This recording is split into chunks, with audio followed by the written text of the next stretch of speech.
She'll knock this shit out. She'll be sitting down. Yeah. Okay. She's sitting down. When Quentin Tarantino drops an actor, it never happens quietly. It's not a fade-out, it's an explosion. He doesn't ghost people. He erases them. Question, I'm not your slave and you're not my master. Tune. I'm not you can't make me dance to your... For Tarantino, subtlety doesn't exist. He's the kind of director who will defend a performance to his last breath, or burn the bridge publicly if he feels betrayed. With Quentin, loyalty is cinematic. So is betrayal. For more than 3 decades, he's delivered genre-bending masterpieces: Reservoir Dogs, Django Unchained, Inglourious Bastard. Each one dripping with style, attitude, and absolute control. To him, the set is sacred. His casting is razor-sharp. And when the chemistry is wrong, he doesn't adjust, he ejects. Tarantino has been called obsessive, brilliant, difficult, and revolutionary. But behind that genius lies a hard line. If you're on the wrong side of it, you're not just cut, you're rewritten. Pulp Fiction, Jackie Brown, The Hateful Eight prove exactly that. Tarantino doesn't just write dialogue, he writes myth. But those myths only come alive when actors channel his energy. When they don't, the clash is explosive. And throughout his career, he's faced almost no real competition to show him there's another way. He's worked with legends like Uma Thurman, Samuel L. Jackson, Christoph Waltz, and Brad Pitt, but some never returned. Here are 6 actors Quentin Tarantino locked out of his cinematic universe, and the reasons he never looked back. By the end, you'll understand why he despised these stars. Number 1. Lawrence Tierney. Cast as the veteran muscle in Reservoir Dogs, he was a stone-faced noir legend, carrying the kind of menace Tarantino adored. Casting Lawrence Tierney as Joe Cabot seemed like the perfect choice, until the cameras started rolling and chaos took over. Behind the scenes, he wasn't your typical diva problem. He was volatile, unpredictable. Tierney forgot lines, snapped at crew members, and clashed with Tarantino constantly. At one point, he even got into a screaming match with Quentin over how to block a scene. When Tierney stormed off set, Tarantino followed him outside and fired him on the spot. Later, Quentin described it this way: "It was like dealing with your senile uncle who's off his meds." That wasn't exaggeration. Other cast members confirmed the madness. Michael Madsen recalled how Tierney's presence shifted the entire energy of the set. Every day became a gamble.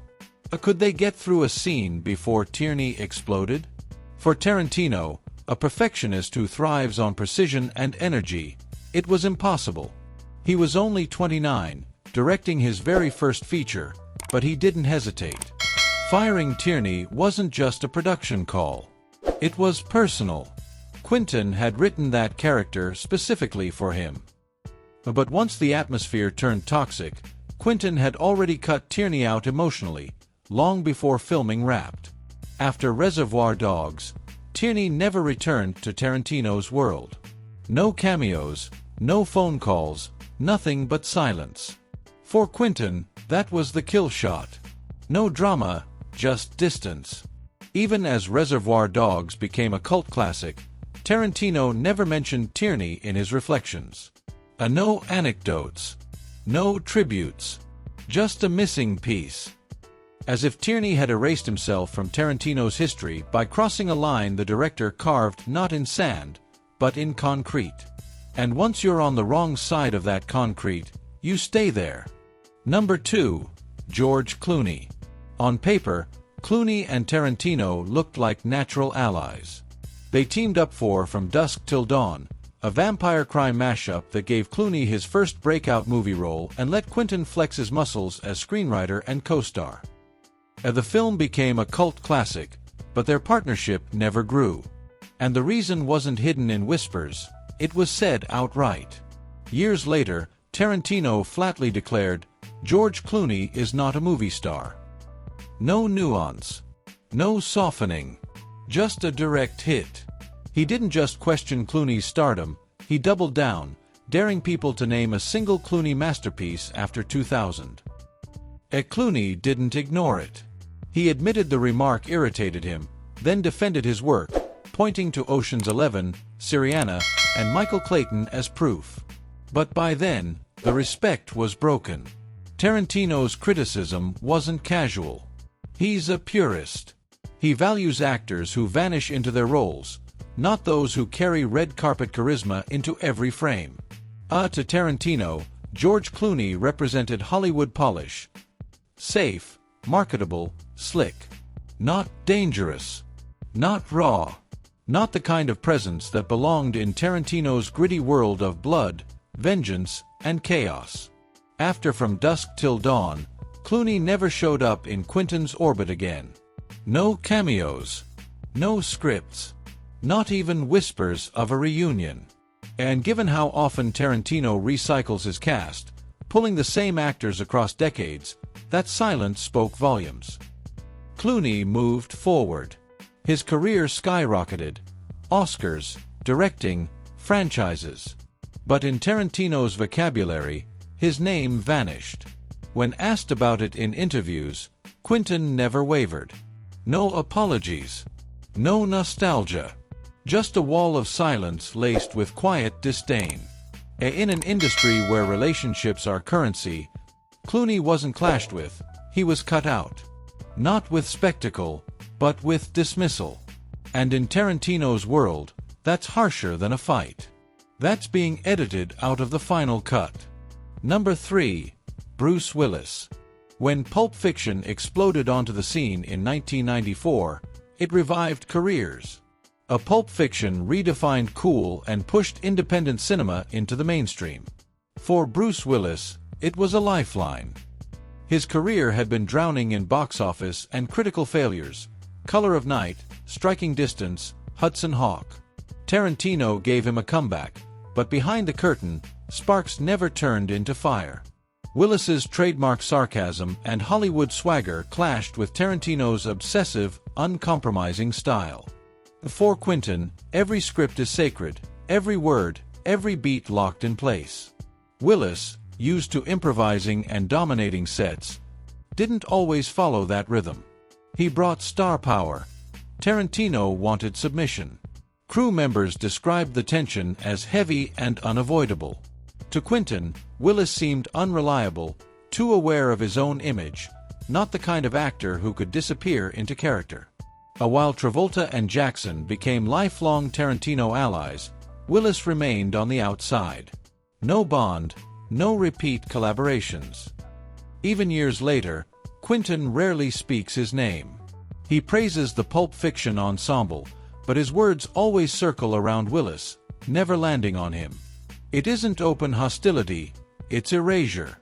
And in Tarantino's universe, silence says everything. He reuses his favorites like a repertory company, but Willis's absence speaks louder than words. Willis himself has stayed professional, never insulting Quentin, but also never giving Pulp Fiction the credit it deserved for reviving his career. In Tarantino's world, loyalty earns you legacy. Step out of rhythm, and you're gone. Willis shined for one film, stole a few scenes, and then vanished from Tarantino's orbit. Number 4. Steve Buscemi. As Mr. Pink in Reservoir Dogs, he helped launch Tarantino's directing career, delivering one of indie cinema's most iconic rants. But after the film, something strange happened. Despite his raw talent and early loyalty, Buscemi was gradually erased from Tarantino's universe. Fans speculated. Theories grew. The most infamous example, the tipping debate.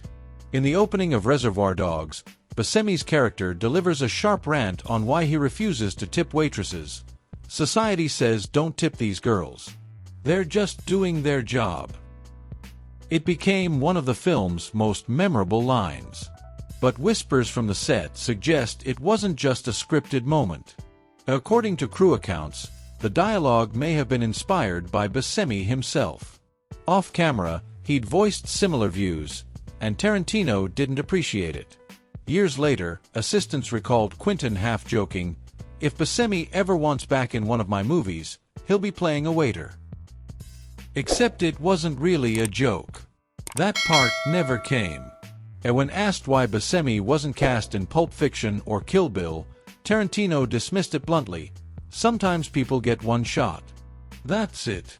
A cold response, considering how many other Reservoir Dogs veterans, Michael Madsen, Tim Roth, became recurring faces in his films. Buscemi never complained publicly. He carved out a career with Fargo, Boardwalk Empire, and countless others. But fans noticed, Tarantino never called again. And for a director famous for resurrecting old stars and reusing loyal ones, that silence was loud. I haven't heard from Quentin in a long time, Buscemi once admitted in an interview. But I wish him well. Polite. Distant.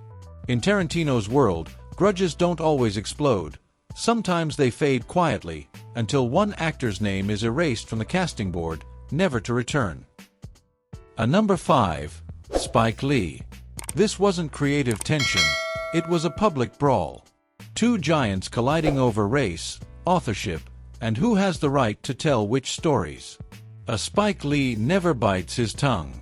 And when Tarantino's Jackie Brown hit theaters in 1997, he aimed straight at Quentin's use of the N-word.